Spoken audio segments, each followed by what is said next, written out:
Hello everybody and welcome. Today is January 16th, 2021. We've got a great show ahead of you today.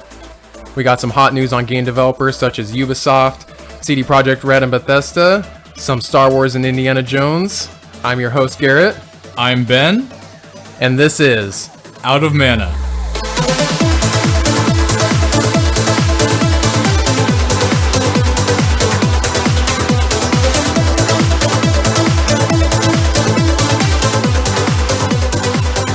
Well, would you listen to that then? It's a new era. It's a new era. That is our very own theme song. This was literally made for us by one of your friends, This right, was Ben? made for us by a very, very good friend of mine. His name is, or at least his music name is Demidron. And he can be found on SoundCloud. And yes, he produced that, composed it, however you want to put it. He made that just for our little show here. I was very excited. I remember this all got in motion probably around like November, right? Yeah. I remember you said that you had a producer friend. I'm like, okay, well, let's see what he does. And of course, Ben shows me this new song by him. It's like exactly what I loved. Oh, Garrett was very pleased with it. I was like, well, I was going to admit, I was a little hesitant at first because I'm like, well, what kind of music is he going to make? Well, because Garrett knows my type of music, which is like anything that's not current right now. Exactly. I'm like, well, what's this going to be? And then turns out it's like 90s electronic trance house music. Yeah, Garrett was probably expecting like Come Josephina My Flying Machine, and instead it turned out to be like, something actually pretty good. I was, stoked. So I hope you guys all enjoy it.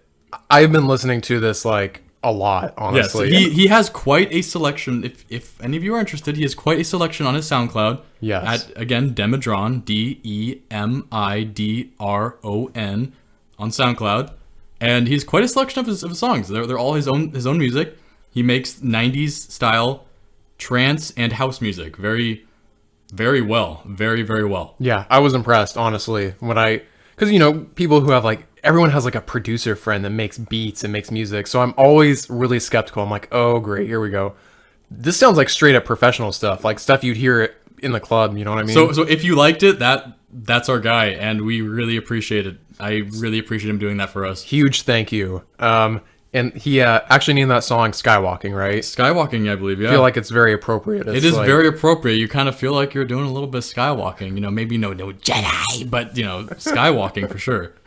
So, yeah, as we mentioned earlier, we have a great show ahead of you. A lot of gaming news dropped. Oh, yeah. Which is very interesting, very exciting. And there were some pretty hefty videos that have been coming out on Twitter lately, especially from our friends at CD Projekt Red. Yeah, let's just go ahead and start off with the developers of Cyberpunk 2077, CD Projekt Red. Cyberpunked. Yeah. Wink, wink.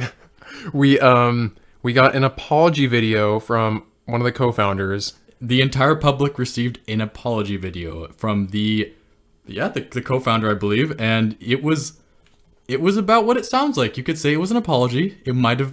I would actually say it's a little heavy-handed.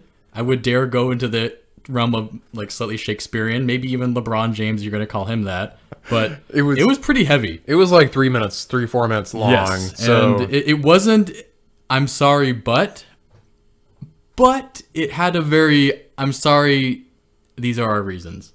The good news is that him as co-founder, he took responsibility. He did. He said it was us and the higher ups. He was very fair, and I think at the very least what you take from this video, if you haven't seen it yet, go watch it, is that you can take that he's a solid person. Yeah. He and the people above took the responsibility as they should. I think we can all agree on the questionable state of Cyberpunked. This has been such a long journey, man. I feel like every 5 days it's a new article by something. This. And my God, IGN especially. IGN is like filling up their little pincushion with little things to prick CD Projekt Red with. Which is, to be fair, a lot of people on the team played the game and are enjoying it. But it's kind of their job. But I am getting almost exhausted of seeing everyone beat up on the studio, because it's like at the end of the day, not like 90% of that studio, it wasn't their fault. Like it's developers. I'm past exhausted, honestly. Yeah. Days, weeks ago, I'm exhausted because if you've heard the previous episodes, I have crapped a lot in this game, and for reasons that I feel are justified, but I have not made any of it personal to the devs. A lot of these IGN articles are very personal and very attacking of the developers themselves. And it's kind of a dead horse at this point that's being beaten. I don't even think it looks like a horse anymore. I think it's more of a pile of gore and just flesh that has just been beaten to the point where, what the hell are we doing? Yeah, I think just last night there was like an insider scoop from, I think Jason Schrader's his name at Bloomberg. Yeah. I think he got some inside scoop about developers saying that the demo that they showed for consoles was actually fake, and they spent like months on that just to make it look good. So when you say inside scoop, there's large, oversized, maybe even cartoonishly big air quotes going with that, because so there was an article that was released. It's on Twitter. If anyone hasn't seen it yet, I'm sure plenty have. That the demo that was premiered in the 2018 from CD Projekt Red of Cyberpunk 2077 was not quite true to life. Yeah. Well, CD Projekt Red has responded to these allegations and saying, yeah, it was 2018. The game wasn't released yet. What you're seeing is basically a demo, basically something we prepared for the public to peruse, to use, to enjoy, to see what we have in store, but it's a work in progress, thus subject to change. And think about like all the other studios that do that, like every other studio. Fable. I'm sorry, but what about Dark Souls, was it 3? Or maybe no, I think it was Dark Souls 2 actually, that had the infamous demo and video that premiered showing the game, and then when the game released, pretty much everything was different in very notably graphic ways especially. And they got a lot of flack for it, but guess what? The company's still going. Yeah. Yeah, like you said, it's a dead horse. I'm tired of it. But the good news is that they did show a timeline. Yes. And so we're going to go over the timeline for you. So, this timeline's actually really interesting and actually very hopeful. Yeah, I've been waiting for this information because, as you all know, I got Cyberpunk 2077 day one, like literally at like 6 a.m. at Best Buy for PlayStation 5. Well, PlayStation 4, but playing on my PlayStation 5. I played it. It crashed within like 15 minutes, and I'm like, I'm done. Like, I'm not. Lovely. If this is what's gonna happen, I'm done until the next gen version that they promised, and we do have a date for that. But first, they did mention that they are releasing like patch 1.1. So it's like their first big... That's the next thing on the horizon. Well, this is the first thing coming up. It actually should be within like a week. It's what we're waiting for right now. And then after that... is 1.2, which I think they said is like going to be a couple weeks after that. And then from there, it was kind of like a long stretch. And then it had this highlighted section, which is like various improvements and blah, blah, blah. And included in that is the free DLC that they promised. That's actually going to be pretty exciting. So who the hell knows what it's going to be? Maybe we haven't seen any mention of it yet, but I'm pretty excited for that. You know, I'm not expecting Shivering Isles. I'm not expecting anything too big, but I'm pretty excited to see what they're going to throw at us. I'm always happy to hear a free DLC. Yes, free DLC, as long as it's not horse armor, I'm pretty stoked. And by the looks of the graph, it's looking to be in the summertime. Yeah. So in like the second quarter of the year, I think. And then after that, it showed the free upgrade for the next gen. Yeah, so with that, said, what we had been initially promised was that the next gen upgrade was going to be early in the year. Yes. Potentially during spring, so January, February, whenever in there. Now it's probably looking more towards September. I'm thinking September. Which, I mean, like, I think you've said, Garrett, that you're actually okay with. You're actually happy with. And initially I was like, oh, Garrett's going to be so pissed about this, and God almighty, the other people. But it seems everyone's taking that pretty well. Honestly, let them take their time. I just want to play the best version of this game. And if you listen to the last episode, I have a huge backlog I'm trying to get through. It gives you time to get through that. Because I promised myself I'm not going to buy any more new games until I get through my primary backlog. And that is... I keep thinking I'm making progress, and then here I am still playing AC Valhalla another week later because that game won't end. I am trying to make it end, and I'm enjoying it a lot, but I'm at this weird point where I'm like, I really want to keep going because I'm enjoying this world. Too much of a good thing. But I really got to move on here. You've already raided and raped enough monks. I need to move on because more DLC is going to come to this game, and honestly, I'm probably going to come back and play it because I'm excited. I want to see where they can go from this, because most of the game you're just in England, but the people that are involved, there's chances of it going to Scotland. There's chances of maybe go to Denmark. Maybe you go to what's that place called? Part of like I think it's called like Vinland. Vinland. I think that's the old word for it. Like sabbatical. Where in the hell is sabbatical? It's like my friend was telling me a little bit about. I think it's like next to America, because I think in the beginning of the game you find his remains, because it has like the real world part or the modern day, because it's all just a simulation. Yes. With the angry steroid woman. Yes, and you find the remains, and it's somewhere in America. So Eivor, the main character, gets to America somehow. So I'm thinking maybe that's part of DLC upcoming, hopefully, or maybe it's part of the main game. I just haven't gotten to it yet. So on that note, actually, that's actually an interesting note. Is that it's been postulated, at least in my frame of knowledge, that the Vikings arrived at America first. Yes. And so when we're saying first, we're saying that people from outside of America, I'm not saying America was uninhabited by humans. Yes. Before the Vikings or Columbus, God forbid. There were people here, but from beyond the sea. I'm saying that the Vikings were supposedly the first visitors to America before Columbus came by and, screwed everything up. I think that, it would make sense. And so that's interesting, because this could be Ubisoft kind of shedding some light on that. Yeah, Ubisoft is really great about that. I remember with Assassin's Creed Origins, which was based in Egypt, they created a whole mode that was basically just like a tour. Like, it wasn't even a game. That was cool. That was really cool, man. They just let you basically explore the area, and everything's historically correct, and it's like there's like a real tour guide. I actually never played it. I watched a video about it, and I thought it was an awesome idea. I just wanted to actually play the game. But anyways, enough about Assassin's Creed. I just keep talking about There's that going to game. be more later in the video, so don't you worry. CD Projekt Red. I'm just glad they finally gave a huge timeline, like a literal timeline. So apology video aside, whether you believed it, whether you thought it was whatever, the timeline is very interesting, very good, and very hopeful news. What I don't like is that I feel like the promised next-gen upgrade of The Witcher 3 is going to be massively delayed now. I was hoping that was going to be this year. I think the word is massively. Yes, I think that's a great word for that, because before all this happened, when they were thinking that they were going to basically put their crown jewel in their headdress and be, we released Cyberpunk, we're great. We're good, we're done. They were saying, Witcher 3 is going to get a next-gen upgrade, etc., etc. We're doing so well with Cyberpunk that, we're going to do that right on. Oh, yeah. Guess what? Cyberpunk didn't do so well, blah, blah, blah. So now we're at the point where, hey, Cyberpunk needs a lot of work.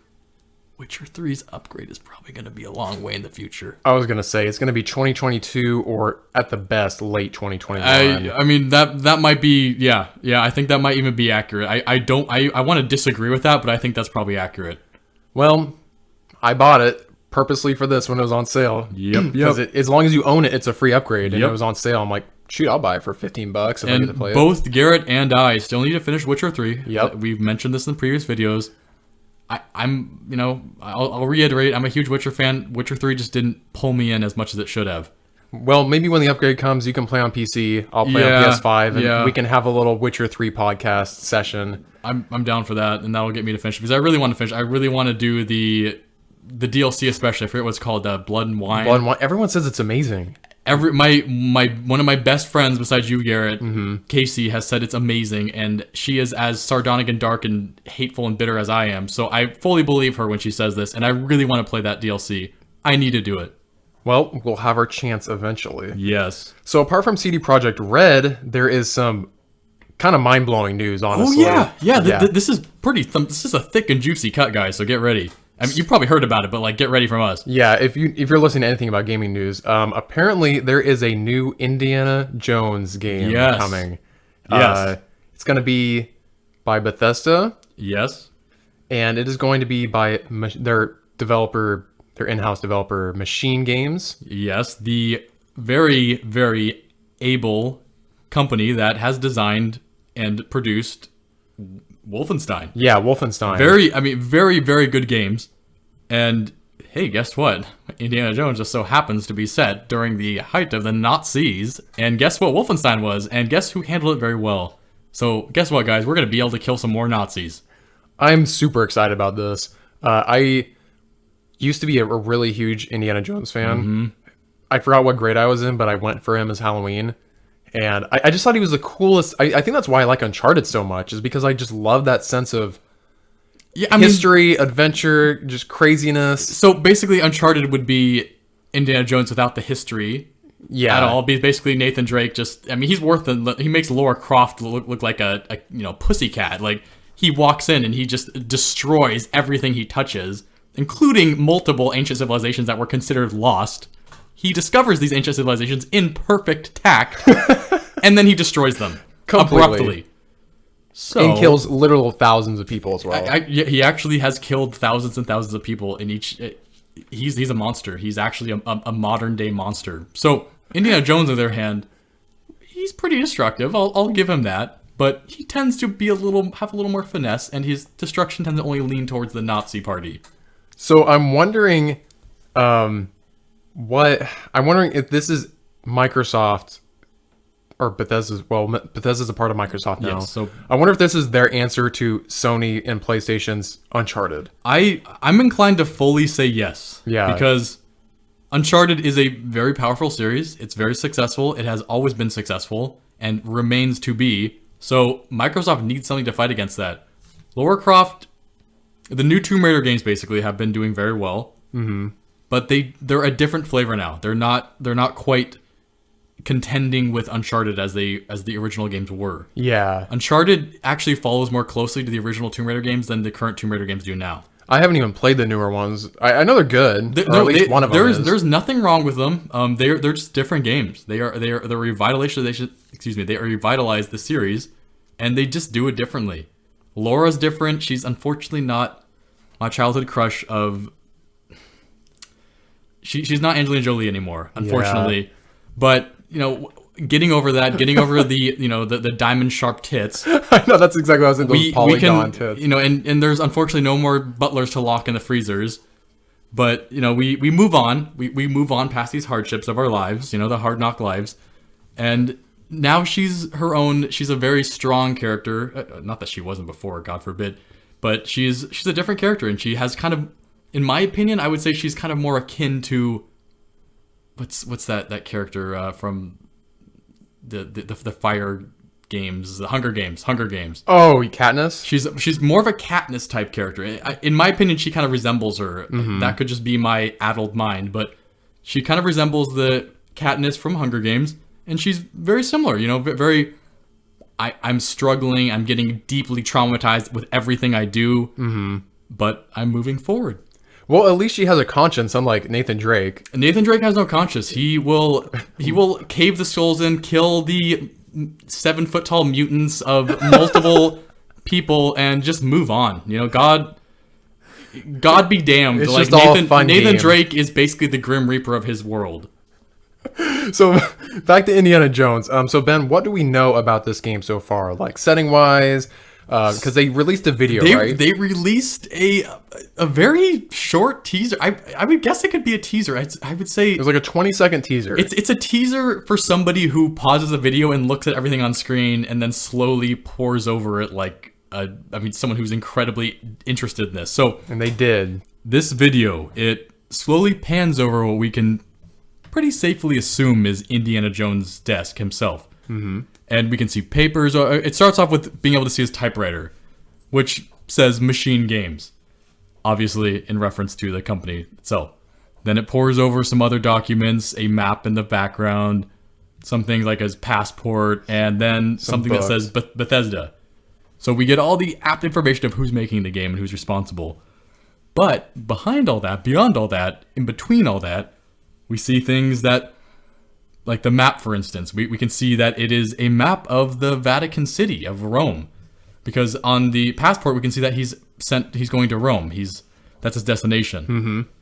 And we can also see that the year is 1937, which is a good year for Indiana Jones. And we can also see that that's going to that's during the Nazi rise. So we'll probably get some Nazi fights, as mentioned earlier with Wolfenstein. Yeah, it's so the setting of this game is supposed to be between Raiders and Last Crusade. Very good. It's supposed to be like the peak of indie. Yes. So he's supposed to be at his peak. So this video implies that his destination is Italy, Rome, of course, and to the Vatican City, which, if you know anything about history and Vatican City, as well as Catholicism, if you want to put that in there, the Vatican City is a pretty juicy trove of treasure. It, beyond the architectural marvel of it itself, the dungeons of the Vatican City are full of the archives, the Catholic archives, the Pope's archives, whatever you want to call it. There's a lot of really good stuff in there, and it's all kind of unknown. So Indiana Jones presumably is heading to the Vatican City to either rummage through those, or there is also, I believe there was a question mark on the map too, that denoted the Pope's house himself, so the place where the Pope stays. Ooh. Which I believe is the house that has the famous window that the Pope stands in and gives blessings and waves at the crowds.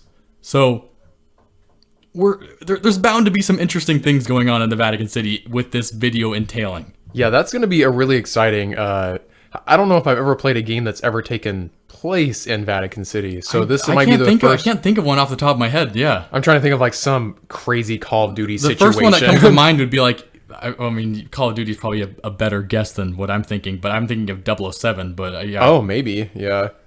Also, based on some of the books on the table, we can possibly assume you might be going to Egypt, Peru, or Mesopotamia as well. Yeah, you're right. And those are all classical and very interesting locations. Peru being very interesting because, you know, there's some good scenes with Indiana Jones and kind of Peruvian ruins with people getting skewered.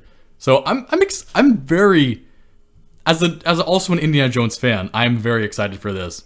Yeah, those locations, I'm thinking about it. Man, that's like perfect. So you got like jungle, you got desert. You just got like the perfect. All I'm thinking about is all the little booby traps set up. Yes. Just like him getting. I'm sure they're gonna add a rock scene. I just want him to get betrayed by another treasure hunter and then to find them skewered in a booby trap later on. That's all I want. You know what's gonna happen. There's gonna be a betrayal. There's gonna be traps. There's gonna be Indiana Jones. It's cinematic, so it includes all the good tropes in very good ways. So I'm excited. And so speaking of that, it also leans. I have to wonder, who is our companion? Indy always has a companion. Who will it be? Will we get Short Round, our little tech boy, our little squealing boy who screams at us, screams our name all the time? Or will we get Willie, the woman who sticks her hands in random holes in ruins and claims it's soft? So I don't know about you, but I'm pretty curious about who our companion is going to be. Indiana Jones always has a companion.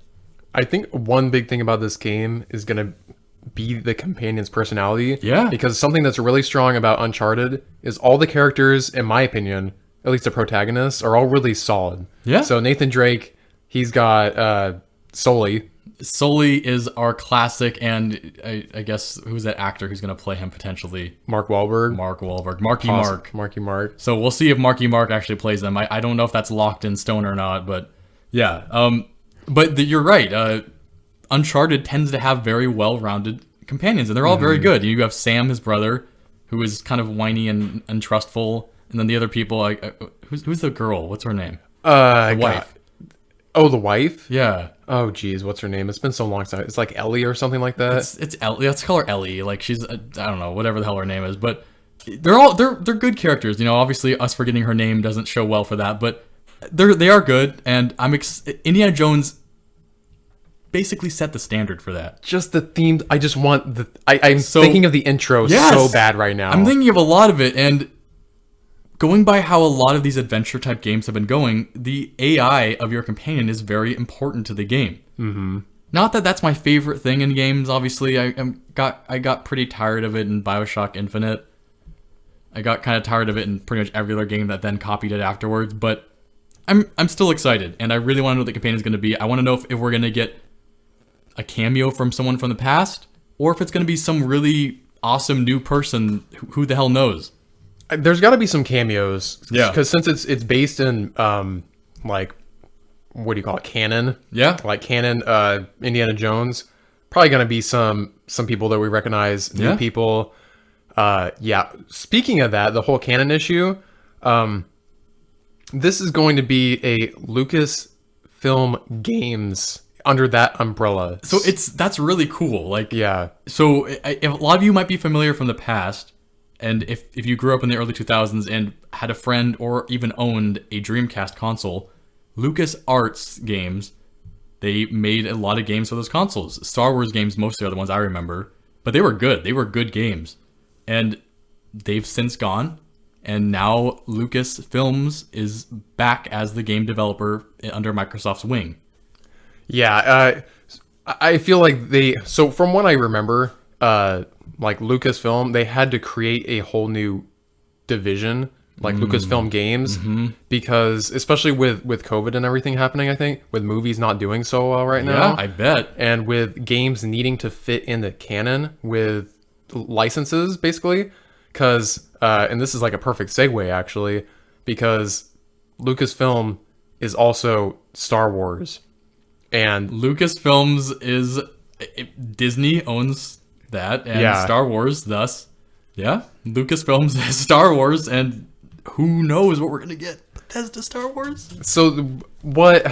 Okay, so the way I'm trying to put this in my mind, because I was a little confused at first. I'm like, okay, so it's Bethesda, but it's also Lucasfilm. Well, Bethesda's Games the publisher. Is the publisher, Yes.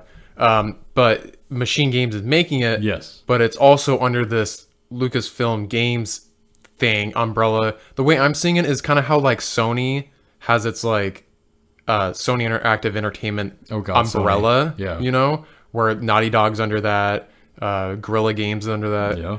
So I think it's just them having oversight in what do you call it? You know how everything has to be perfect to canon now, and they need people to. It definitely might be kind of a quality control issue there. Yeah. So Lucasfilms, whatever they might be, whatever role they might be playing, they are probably following more of a quality control, or even just for licensing purposes. Who knows? So what's exciting about this is just like licensed games can be really good. They can be really bad too. Yeah. But with this kind of like oversight, I just feel like we're going to get a lot more solid games. And from another podcast I was listening to, they were basically saying with movies not doing so hot right now, they have to venture into their other medium. And movies are down, games are way up. And that's actually a very good point, is that video games don't require actors to be in person. And you can develop them from afar.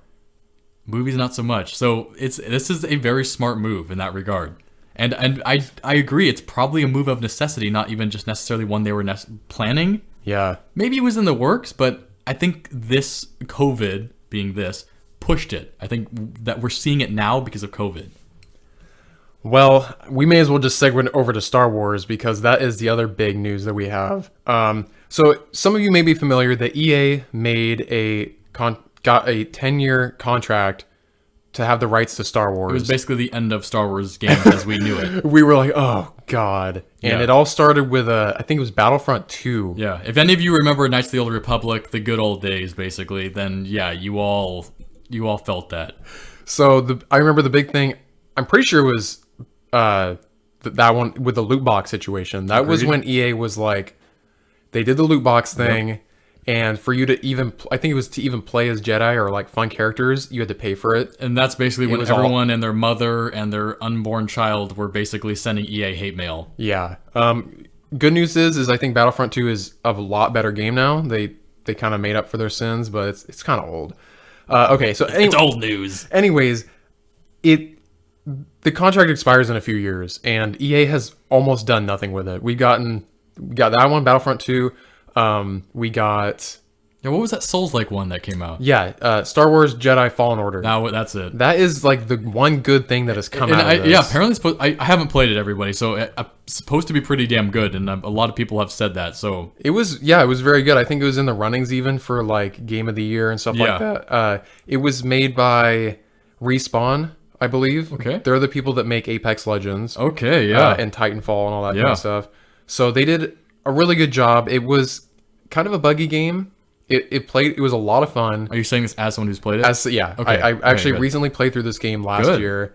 It was a lot of fun, but I just had a lot of issues with it on my PlayStation 4 Pro. And I kept thinking it was my machine, so I even uninstalled it and reinstalled the game one time. and I was getting frame drops. I don't know if it was because I was playing with like HDR on and like the 4K thing, but and there was a lot of bugs too. What was happening that was making me the most frustrated is textures like weren't loading quickly, and so I was like going into this new area and it was just like untextured. And you were getting pop-ins later on, right? Yeah, it was like getting pop-ins. And that sounds kind of like a Bethesda issue. I'm a little surprised to hear that from this other game. So, I mean, I enjoyed the game, but it was also like, once I finished it, I took it out of... Actually, I didn't even take it out. It was a digital game. I was just like, okay, I'm done. I don't have any desire to go around and complete this. The world was cool. The story was really good. Cal, the main character of it. What's cool is I'm pretty sure that this is... It wasn't Cal a redhead?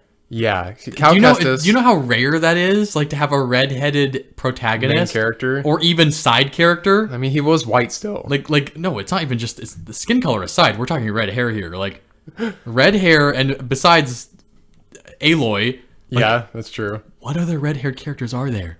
Usually, red-haired characters are the ones who are taken out and then changed into something else. So let's all appreciate Cal here, everybody. I'm excited to see what they do with his story. I guarantee there's going to be a sequel. In fact, I would hope that it would come out before EA's license runs out. I'm sure EA is going to try to get one last like flip in there. They still get to make games. That's the thing. From what I read, I think EA is still going to be making games for this. But now other developers do. Yes, I mean we're kind of moving back to the 2000s again, where other companies actually had competition. Yeah, believe it or not. And a game that we know is on the way is a game coming from Ubisoft, and we know that it is an open world game that is being developed by Massive. They made the Division games, so take what you want from that. Yeah, Division, you can take what you want from that. You know, whether it's a Marshmallow World or not. Division was not quite a Marshmallow World, but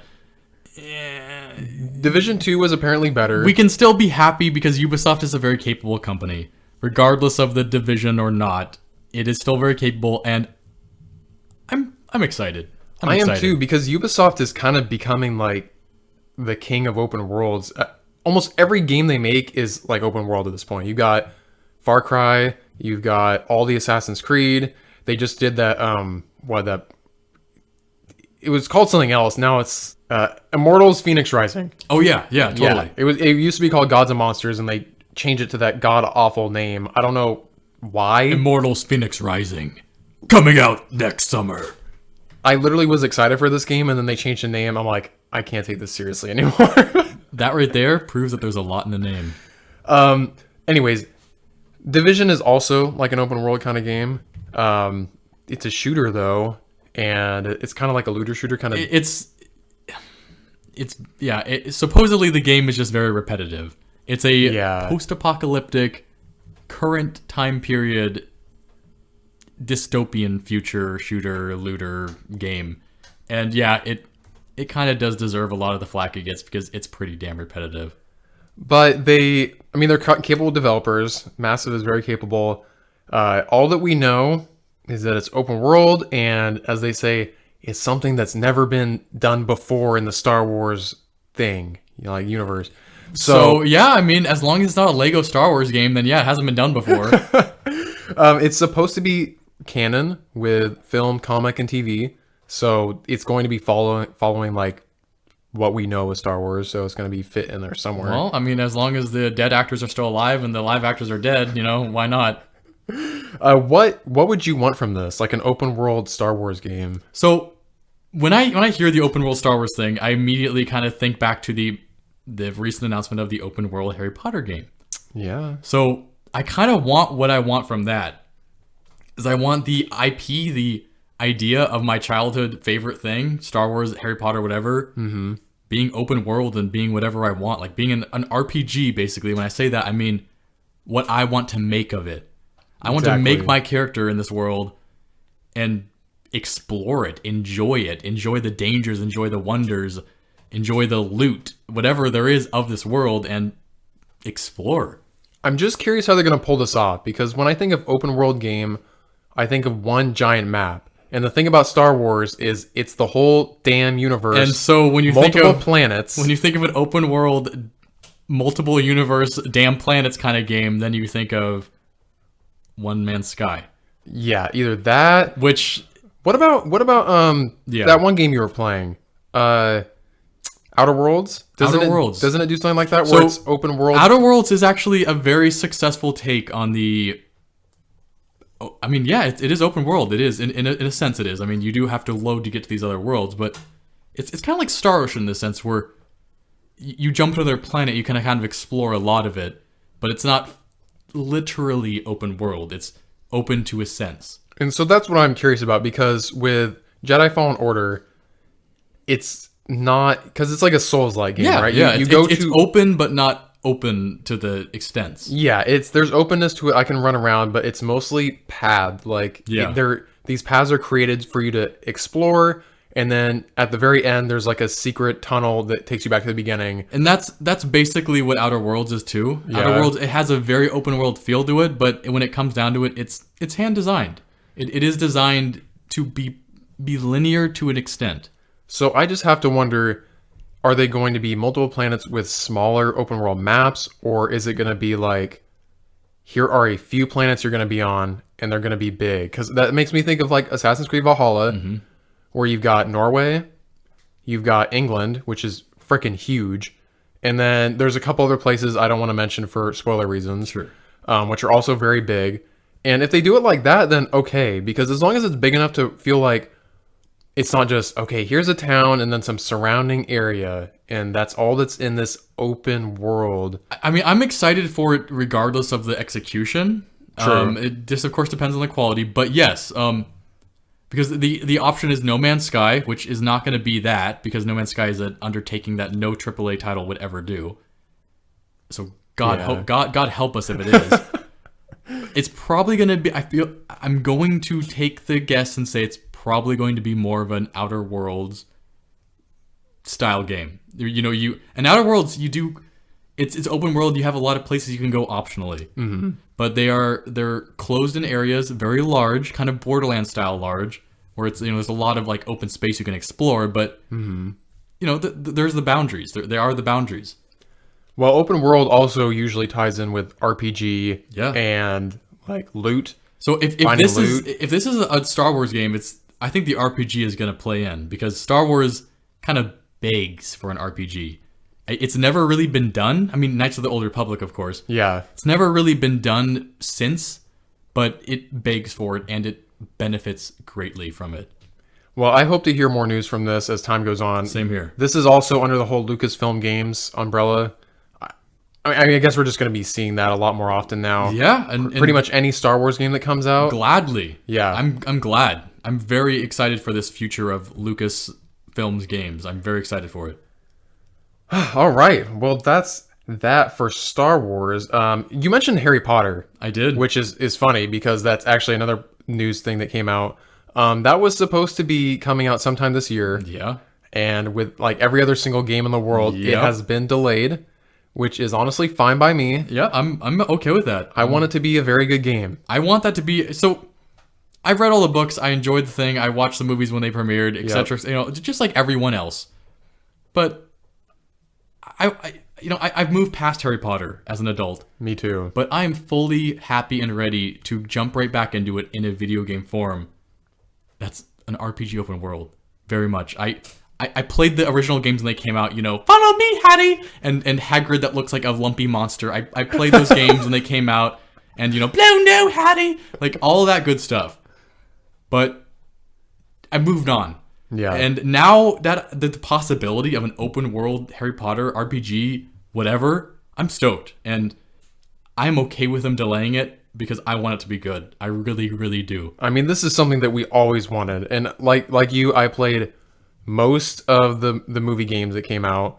And honestly, they were some of my favorite games. They were fun. I replayed them multiple times. They were solid games. Yeah, I had fun. But like you said, all you want to do is just wander around and like... You really do. You want to wander around Hogwarts. You want to see and you can do an extent in some of the games, but it's limited. I want to be able to like pick my own classes. I want to have to show up on time. And I don't want to play a mobile game that charges me by the hour to do it. Yeah. Yeah, most of you will probably know exactly what game I'm talking about. I'm not going to mention it because it's not even worth mentioning. But yes, I want an open world game where I can enjoy Hogwarts the school without paying for it.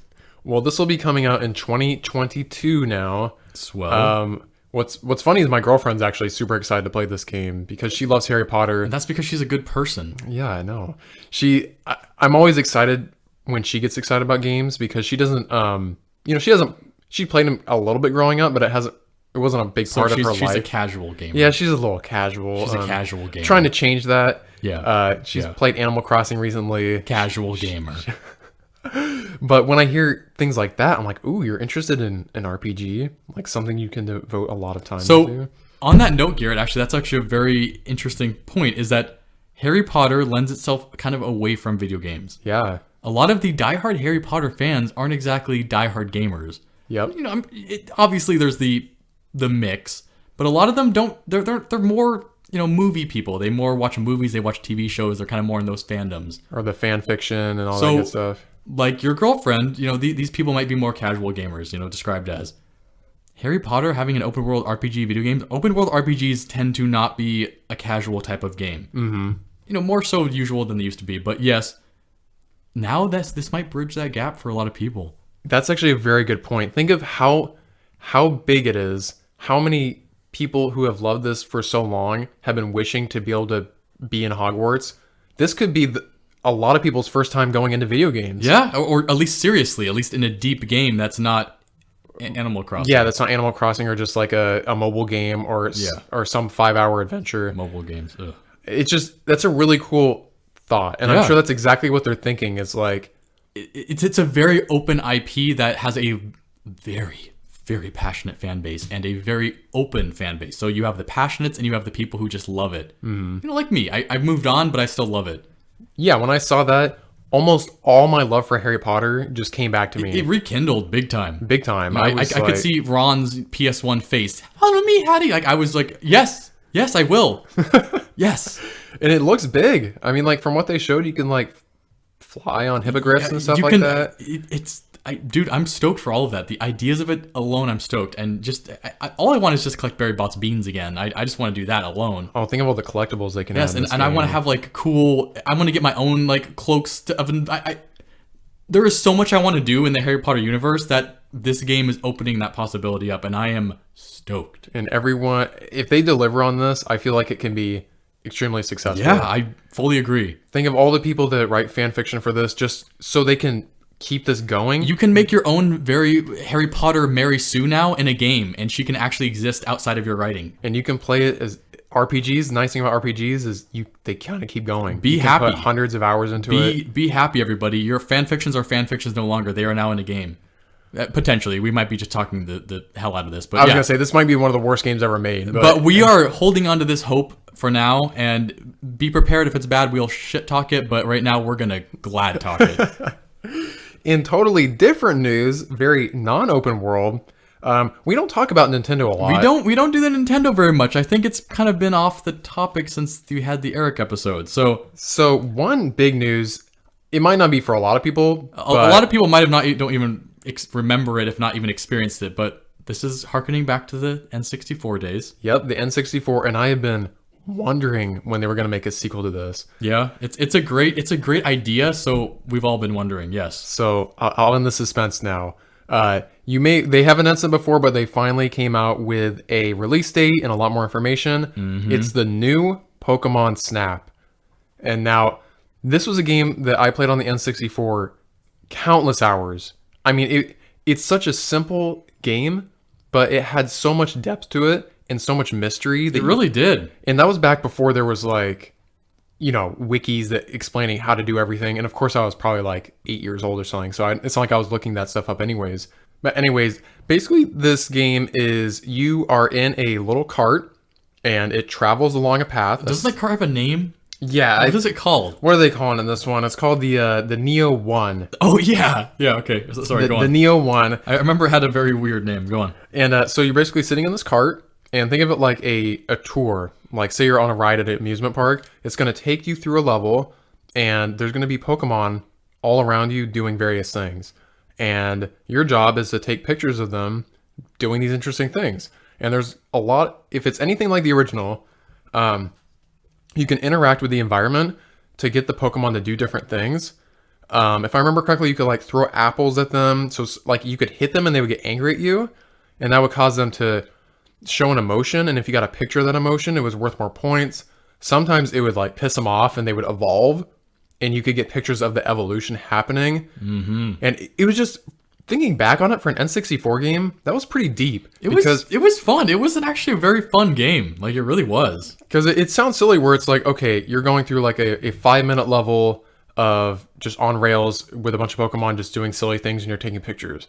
But there's probably like hundreds of different things you can do to that level to make them do things that, like, who knows what's going to happen. Like, it might take months for people to figure out how to make everything happen in these levels. I mean, and Garrett's kind of right comparing it to like an amusement ride. In a sense. Like, I mean, we have at our boardwalk in town, like, it's the kind of ride where you sit in a box and it rolls in the tracks.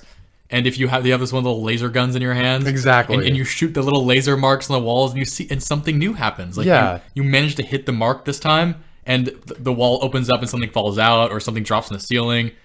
And that's kind of what this game was. It was a video game of that, and there was a lot to discover beyond just hitting the marks. It's God, I'm so excited. It looks super good. It's being developed by Bandai Namco. Oh yeah.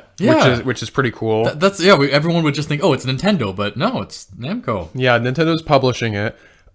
It's taking place in what's called the Lentil region. Oh yeah, so everything in this game is basically a pun on cameras. Yeah. So Lentil, I mean, if you look at any of the research about this game, you'll just see lots of camera puns. Which is fun. I mean, I'm saying that in a fun way. Yeah. It is fun. I fully agree. There's supposed to be over 200 Pokemon, which is pretty wild because that's a healthy amount. That's healthy. The original game just had the original 150. Dude, I don't even think it was that much. I mean, maybe I'm misremembering, but I think it was less. It didn't have all of them. I'll tell you that. It was less. God, that's so exciting. Like, I just can't wait to just play around and see what I can do because there's no other games like this, and that's what was so cool about it. This is basically, I mean, yeah, this is something that hasn't been seen since, and it's a lot of people who weren't, from our time period might think, oh, this is more of a mobile game. Mm-hmm. I mean, yeah, it kind of does have that flavor to it, but there's a lot of depth to it, and there's a lot of experience you can get out of each playthrough because it'll be different. Again, you throw the apple, you piss off the Pokemon.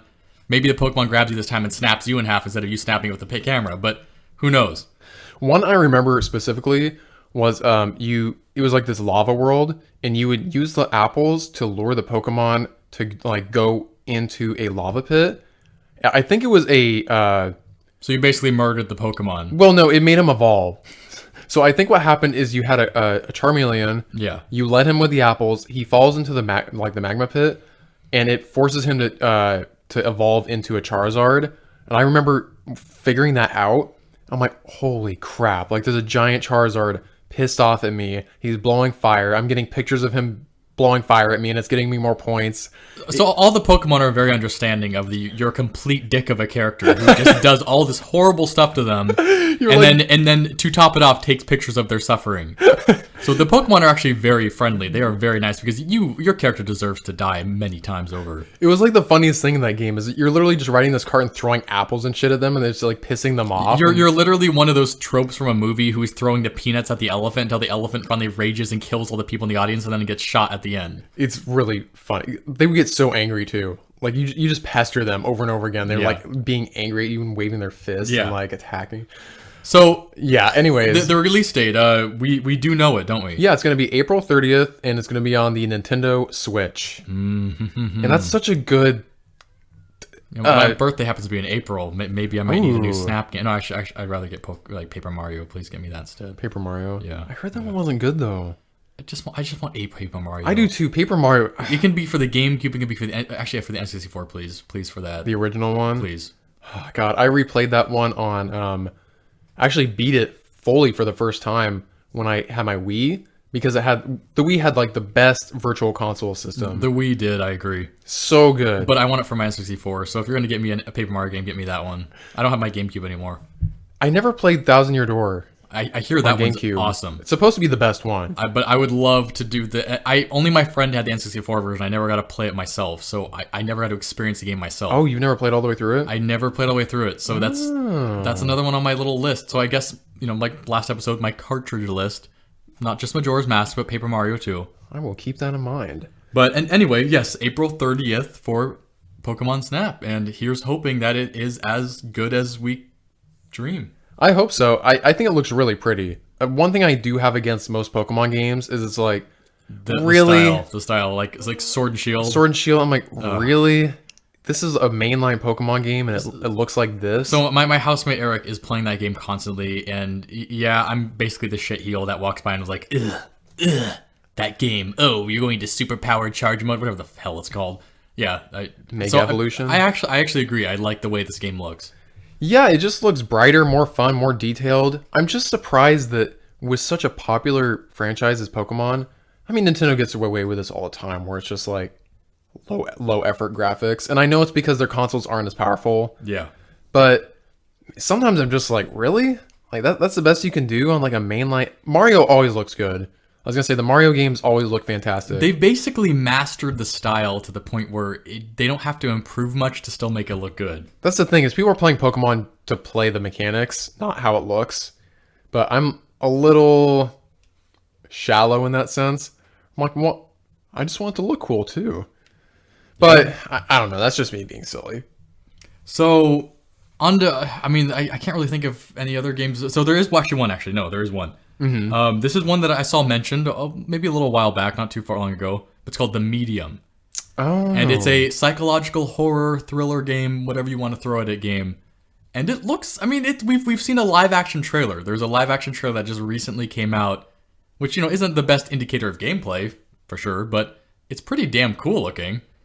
It seems to have a really interesting, what do you call it? Not plot line, but aesthetic? Yeah, just an idea. I would say the aesthetic, yeah.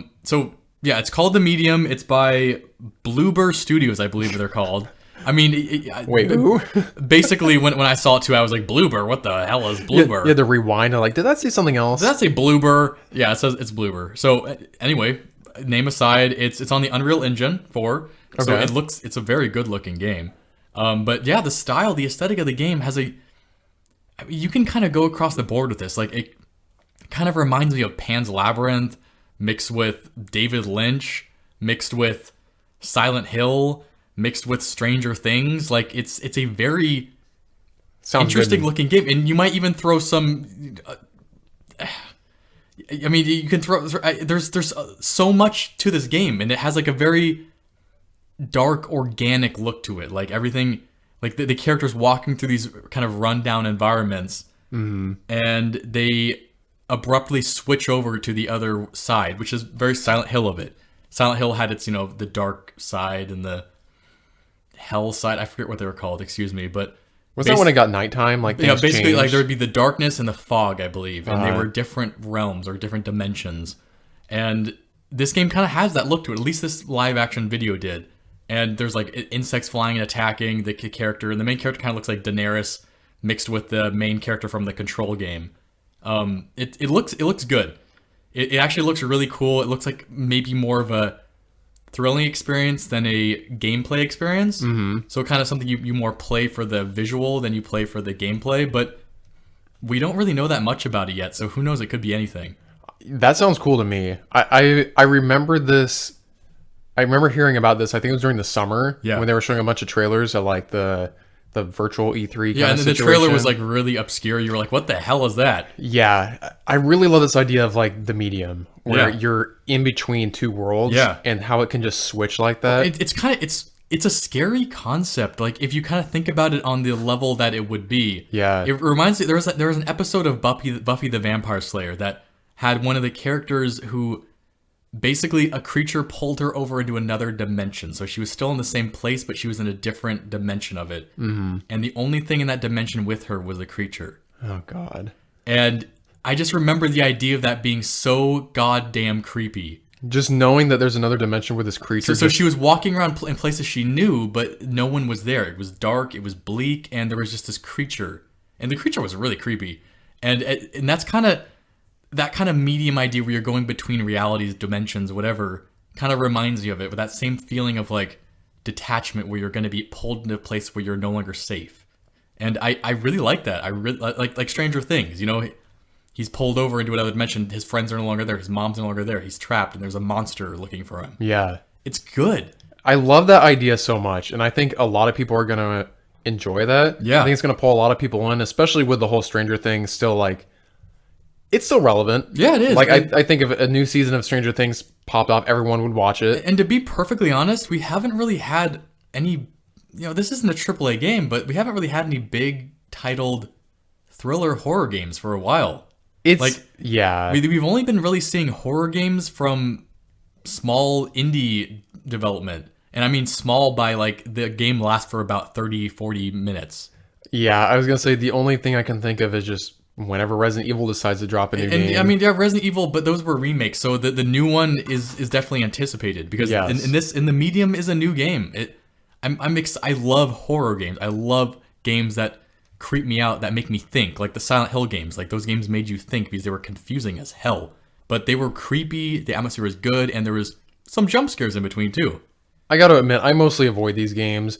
I think the last series that I forced myself through because I just love the idea of it was the Dead Space series. Oh my god, those games! There were so many times where I had to pause and be like, actually, I don't even know if you can pause in that. I think pausing in that game, the world's still going on. Dead Space 1 and 2 I don't remember. Those games were experiences. And dude, I just like just on a tangent on Dead Space 1, I remember the feeling of never being safe. Yes. And that's a feeling that I both dread and love in a horror game. And especially in Dead Space was whenever I went into an elevator and the elevator was a nice long ride, I just remember like rotating my character around going, is it going to come from the ceiling? Is I going to open from behind? Am I going to open from like, I did not feel safe, and I fully expected something to happen each and every time, and it never did, but God almighty was I creeped out. Every single time. Everything in that game, every hallway you turn, every door, you're like, and that's the thing is because it happened just enough few times to make you think it's going to happen all the time. Dead Space 1 and 2, I was not a big fan of 3, but those games were very well done, and I have nothing but good things to say about them because the atmosphere was good. And if the medium is anything like that, Resident Evil, Silent Hill, whatever game it's like, I don't really know yet, but I would love a new horror game, a new IP, a new whatever. I'm really stoked. New IP, yeah. I'm very excited. That's why I brought it up because I'm excited. I love horror games. I'm very excited. As much as I love Resident Evil, it's just like it's still Resident Evil. Well, and the problem is I'm an original Resident Evil fan. I like the old games. I like the atmospheric Resident Evils. I'm not a big fan of Resident Evil 6. I'm not a big fan of like the soapy, melodramatic Resident Evil. So I don't know what the new Resident Evil is going to be like, but I like games that focus on the atmosphere and the survival aspect. So the monsters and setting of the new one look really cool. So I'm fully stoked for that. But Yeah. I mean, but Resident Evil 4 was as great of a game as it is. You know, like what are you buying? You know, I'll sell that. Like, he's in there too. Dude, he's in the 8th game. He better be. But I loved that game. But it was actually, as a Resident Evil fan, that was the beginning of the end for me. I know a lot of people would disagree with me. Whatever people have to say, I was a big fan of the original series. I was a big fan of the typewriter walking from room to room, like loading through doors. The atmosphere was always excellent, and I just did like an Italian like hand thing because I loved it. Resident Evil 4 was the beginning of the end of that style. And so yeah, it stopped. That's where I stopped. I played Resident Evil 4. I've never played 5. Well, actually, I'm lying. I feel like we went through, was it 5 together? We played 5 together. Okay. Like, Shiva! Chris! Shiva! That's right. Chris! Yeah. It was a co-op game, wasn't it? It was co-op. Yeah. And it was fun. It was fun, but yeah. Resident Evil 4 and 5 and 6, they're action games. They're more action than they are atmospheric, than they are survival. Mm-hmm. So, yeah, I'm as a Resident Evil fan, I wasn't a big fan of those. As good as 4 was, 5 wasn't that good, but it was still fun. 6 was, I'll say it again, it was basically watching Days of Our Lives with zombies. A lot of it was watching, by the way. But yeah, so I'm really hoping the medium is a revitalization to the horror genre, from bigger companies instead of just 30 to 40 minute long demos by very capable developers and designers, but they're not games, they're just experiences. They're short videos. And they're cool, but I want a full game. I want a full-on game and a new IP potentially. Well, I think we're gonna get it. I hope so. I do. I hope so too. Okay, well, let's see here. What have you been playing? Are you still on on the I am cyberpunk still train? doing my cyberpunk. You know, I will say bad things about it, but I'm still playing it. Yeah. I am still playing it. I'm enjoying it, and frankly, I'm enjoying it more and more. Good. Are the characters growing on you? So, like I said, I hated Jackie when I first started. Jackie grew on me. He did grow on me a lot. And the other characters, I didn't have that problem with, actually. Jackie was the only one that had that initial, like, ugh. I love Parker. Parker is... I'm going to join in with the Messiah cores of everyone else. I like Parker a lot. She is a very interesting, a very good to look at character. And I don't just mean that because she's attractive. I mean that because she looks really good. Her character looks really good in the game. The design and everything. Yeah. Like, everything about it. On that note, the clothing in the game looks really good. Yeah. Like, there is a very significant amount of options of clothing, is what I'll say. Very good amount of it. So you'll be playing through the game, you'll find a new piece of clothing, a new something, even if it's just a retexture of a piece you found already. But the textures look really good, and you'll find pieces that have like kind of a shimmering...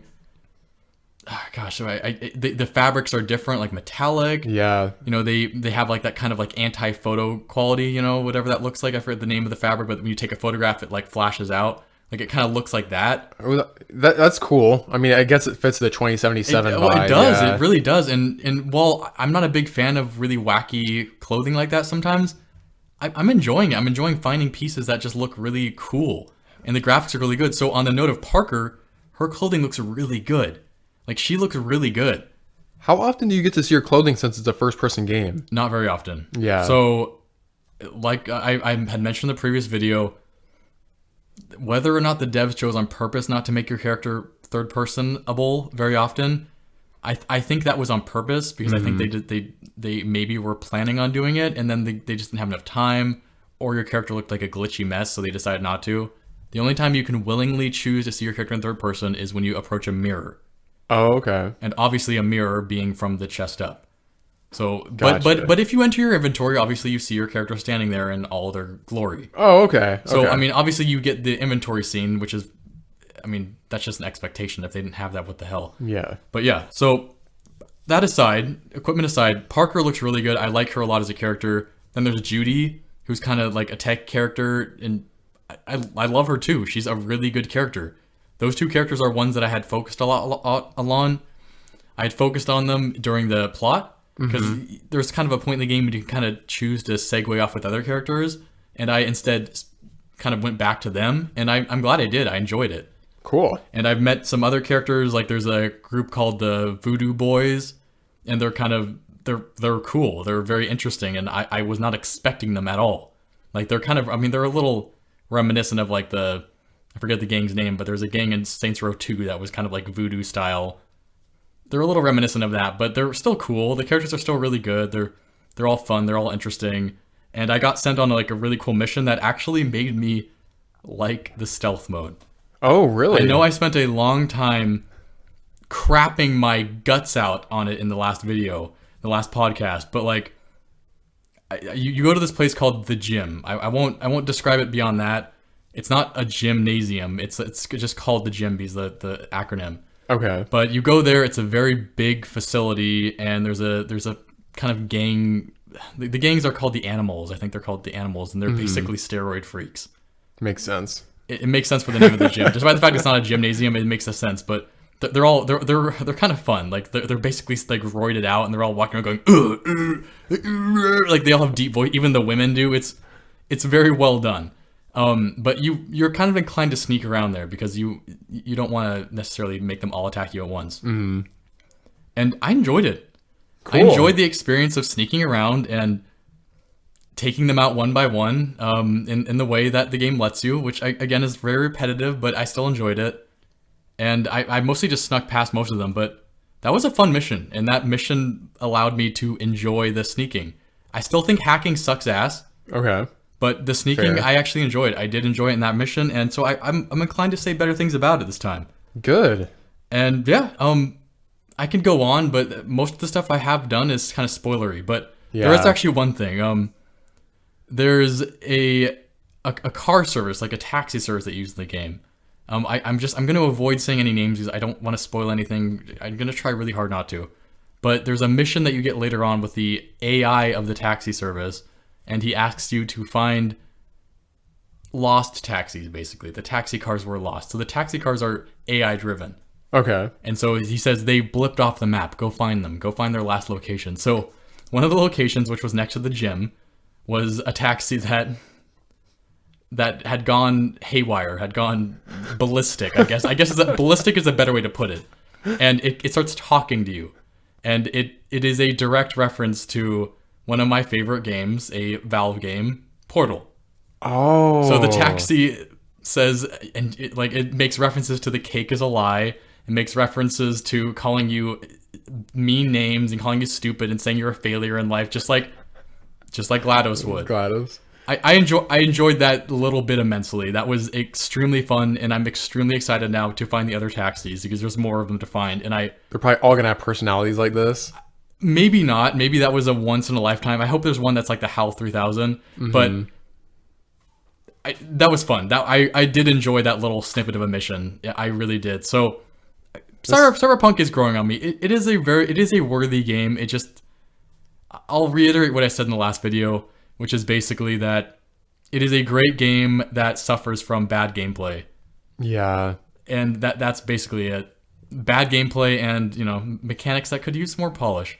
But it is a good game. It does have good moments, and it has great characters. Well, you're getting me excited to play it later this year because those are my favorite things. Like in Valhalla right now, which I have technically, quote unquote, beaten the game, but there's still a few more things I want to do before I move on.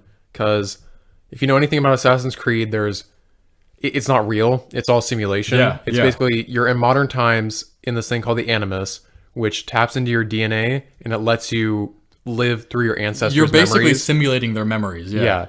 And so the main character is playing as Eivor, her ancestor. Yeah, the roided out girl. Yeah, she's part of the animals basically in the gym. She's part of the animals.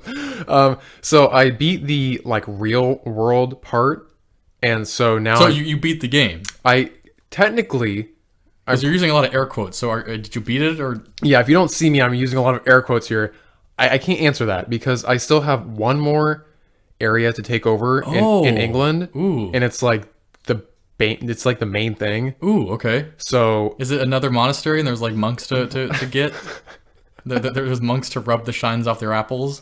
You're actually you will get desynchronized from the Animus if you kill too many innocents. You still do that. And I have not. I am happy to see that. But I'm not. Was there ever a game where you didn't get desynchronized? It's been since the first game. Okay, you have to kill 3 people for you to. I literally spent so much time getting desynchronized the first game because I kept on shoving people into the market stalls. The market stall would then collapse and kill everyone around it. That was my favorite thing to do. There's nothing that satisfying in this game, unfortunately. It's almost always by accident. They're just in the way. Because every single city, you're not really welcome. You're a Viking. Well, that's realistic, at least. Unlike the beginning of England when they welcomed you with arms and bread. The thing is that there's a lot of Danes and Norsemen in the area, and it's happening. They kind of have to accept that it's happening. Yeah. And not all of them are that bad. I mean, they're all kind of bad, but they're not just there to kill. They're just trying to take over. Mm-hmm. And so whenever you're in a major city and you haven't made any alliance with them, all the guards in that city are on high alert. So they'll attack you. So the littlest thing you do is gonna get you gonna get you screwed up. Yeah. So you basically kind of have to sneak around. I mean, they're not that hard. You can just fight them and then run away, but that leads to screaming civilians everywhere, and sometimes they catch the wrong end of your two-handed axe, and I'm like, oh my god! How do they accidentally catch the wrong hand of your axe? Are you swinging it around happily? Yes. You're a Viking, of course you are. You're just walking around going like la la la, like Dave the Barbarian, just hitting people in the head. Well, some of the attacks that you use, I mean, it's very large sweeping attacks, and I'm like, he'll be in the middle. I'm dual wielding two-handed weapons, so I have very heavy weapons that I'm swinging around madly.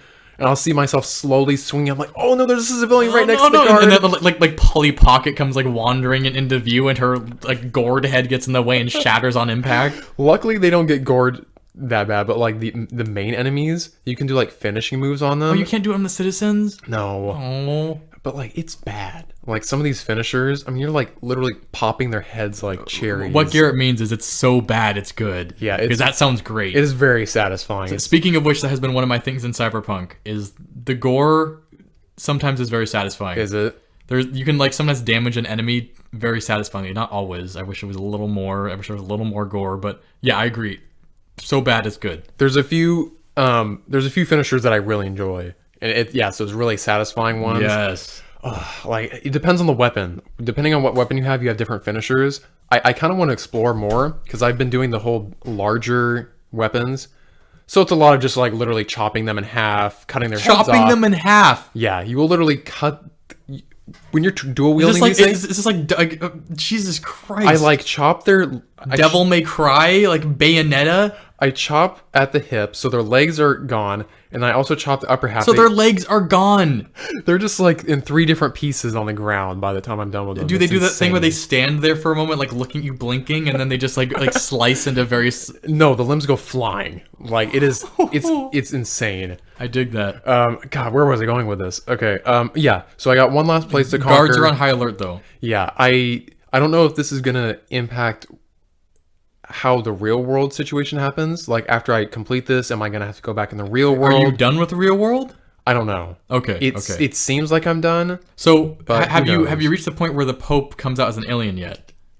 Kind of. One thing I forgot about these games is that there is the whole otherworldly thing happening in the real world. Basically, the real world is ending, and the reason you're going into these memories is to unlock secrets of this ancient order. The Pope, who's an alien. The alien Pope. I'll never forgive Assassin's Creed 2. Sorry, go on. Go on. There's just like this ancient technology which apparently can do godlike things. So these might be spoilers ahead, just FYI, people.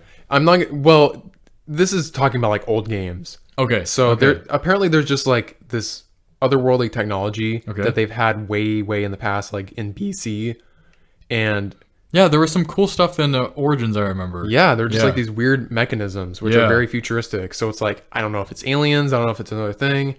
Probably aliens, but probably alien popes.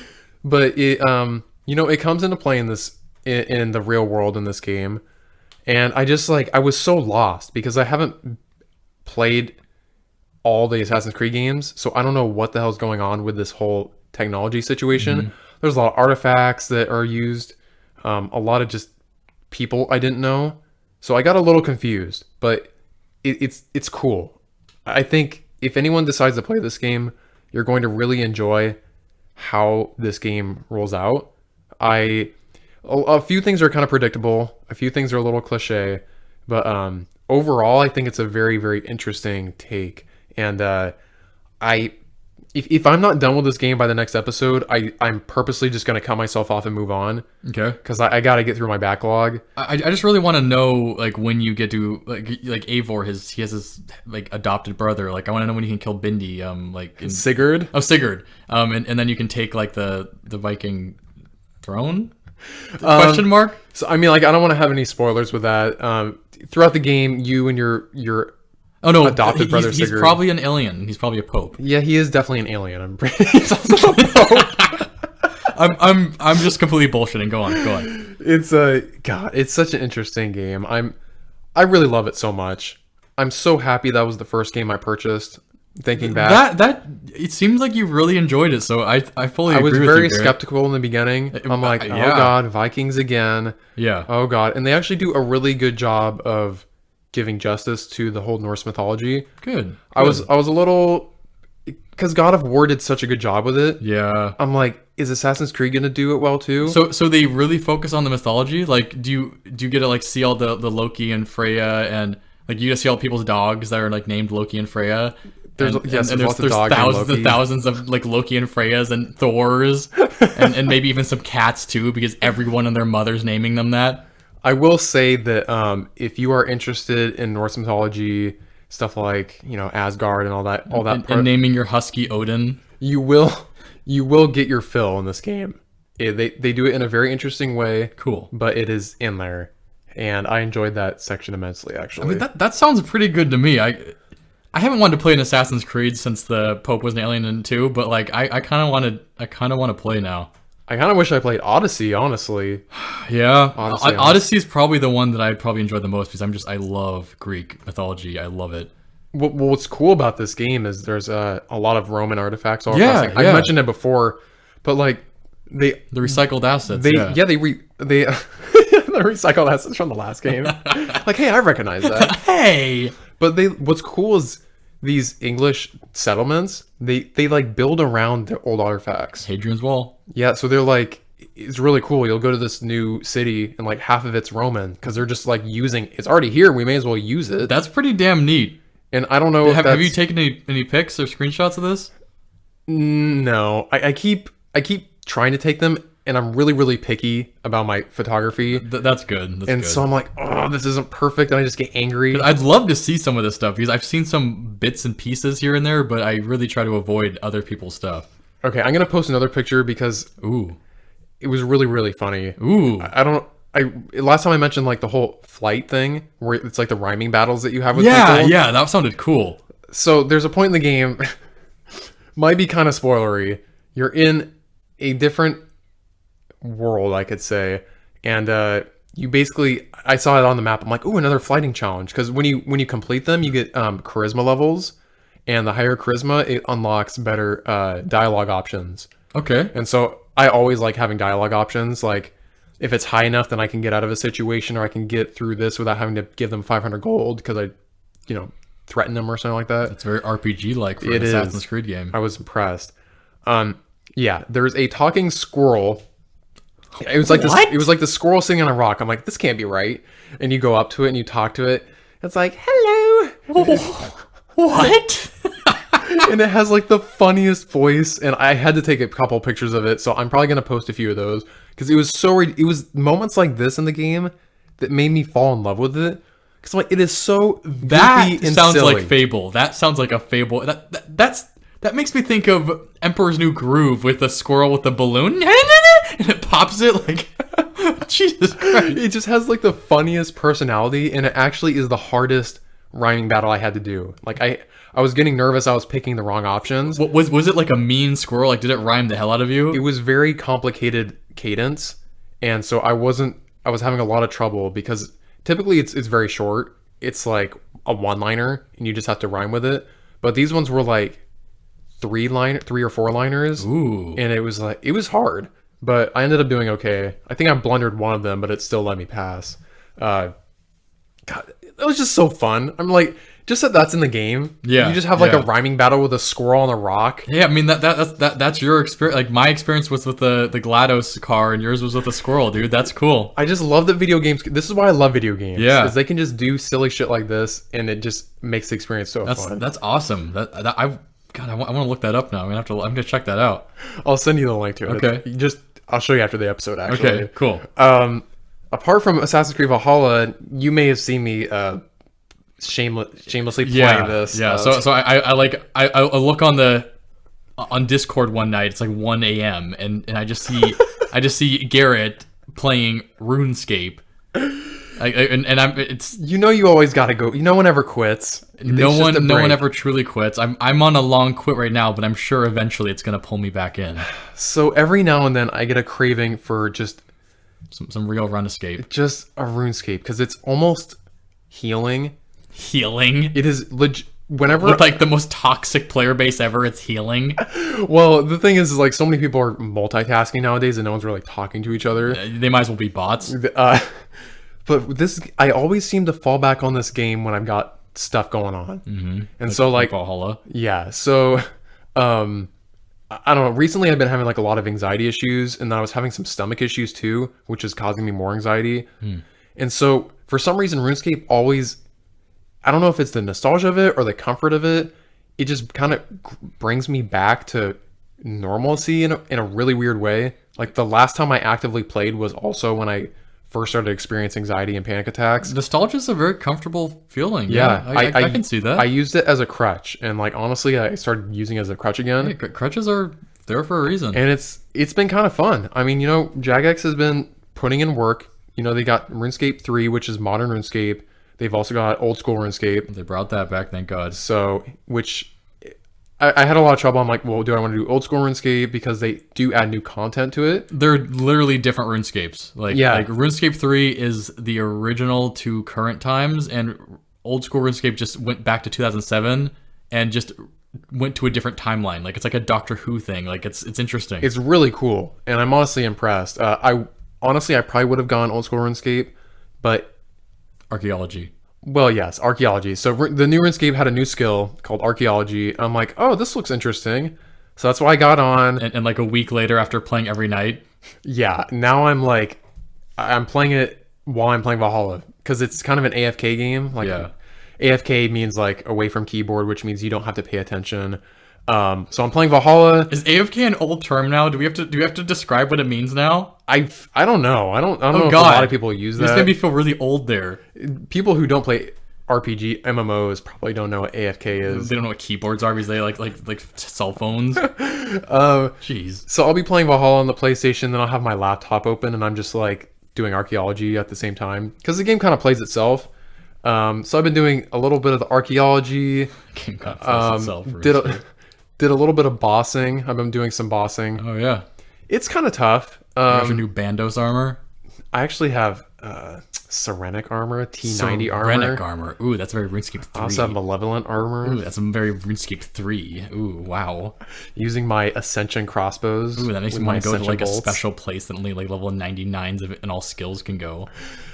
It's funny you mentioned that. The reason I need 99, or the reason I'm doing archaeology, is so I can get my max cape back. I know. I know. Oh, God, it's been so annoying not having my max cape. It's been so annoying not being like one of them. I know. Not being one of the others, so I can be ignored by people of my own level. So it's always interesting coming back to this game because they're actually celebrating their 20th year anniversary. So 20 years of RuneScape. They've got a lot of events going on. I bet. There's like a combat one going on right now where if you die, you don't lose anything. Anywhere? Yeah. So like if you die, shoot, I need to go play right now and like put on all my good stuff and just die. Well, it's good for bossing. I just need to go like fight like King Black Dragon and die. It's funny how like King Black Dragon is probably the easiest boss in the game. I know. I was actually doing some Queen Black Dragon, which is a whole new. They redid Queen Black Dragon. Oh. I'm like, I just want to do KBD. Like he's just this little 3-headed dragon that's a very simple. KBD was the top of the top way back when. No, little 3-headed. I'm still living in like 2007. No, I'm sure in old school he's a formidable foe. Oh yeah, right. But now they've even moved past him in old school. It's pretty ridiculous how crazy these bosses have gotten. I mean, so they got way past King Black Dragon. Now they have ghasts and like the Mortmire like swamps, and like while you're walking around, they'll be like "War" and they'll take your food. Like that's dangerous. That stuff is right a there. memory right there. That's dangerous stuff. I hate that place. Or turning all your food into just mud. Yes, that was so hard. And to then get you could get quests. the Snelly helms. Oh my god, those. Man, that's a throwback. If anyone's listening and played RuneScape, you know when those Snelms came out. The Snelly helms. They were worth a lot of money too. You had to get like the good colors. Yes, you had to get the good colored Snelly helms and all so that. Stupid. So RuneScape is a great game. If any of you want to add Garrett, his username is Pigwheat2. Used to be. No, it's Pigwheat2. It's Pigwheat and the number 2. So if you guys want to add him, go ahead, Pigwheat2, and he'll love playing. So, for those of you that don't know, that was my original RuneScape name way back in 2002. Basically what happened is I went to a friend's house and his sister played the game and they lived on a farm. And so she named the character Pigwheat2 for some reason. Because farms and he pigs was like, and wheat. He was like, my sister she died by a goblin and she's too scared to play now. You can just get on her account so you can be close to mine. And so I just like adopted that account, and lo and behold, 20 years later, well, 19, like, I'm still playing on that same account. I remember when I was first introduced to the game, and Garrett's like, oh yeah, my account's at Pigwheat2, and I was like, Pigwheat2? Like, even as a 4th grader, I was like, what the hell? They didn't introduce name changing for so long. Like, I think it was like 2014 or something like that, 2013, where I finally could change my name. And, I don't know how you could do that. That's a horrible like travesty. Pigwheat2 was the classic. And it's funny because it's funny how I adopted that and I accepted that was my name. Yes, and it was classic Pigwheat2. Just telling people that was my name. sometimes I would look at it and be like, huh, that's really my name, and people are looking at this and not taking me seriously. It's just like Greedo Man, like Greedo Man. You gotta quit giving people all of my. Oh my god! It's the classics, these are like golden oldies, like Warheart. Yes, Warheart and Warstar. That's last name, Warstar. Yeah, I'm sorry. I digress. This got into very like inside joke stuff. So digress. God. Yeah. Hey, I could fight back if you don't make me. Don't. You want to talk about Toontown? Don't you dare. Don't. Well, I think this will be a good place to end the episode. I don't have much more to talk about. Do you? I think we covered it. That was some good stuff at the end there, especially. I've enjoyed that. Well, I hope everyone's having a great New Year so far. I'm excited for this year. I think there's going to be a lot of fun games. There's been some very good news, and I'm excited. And hey, we even got a nice little tune to go with our show now. Yeah. So hopefully everyone likes it. And we didn't just get an intro; we got the outro too. Oh yes, which you may be listening to right now. So which we're gonna outro with. So be prepared and tune in next time. Yeah, tune in next time. You've been listening to Out of Moto.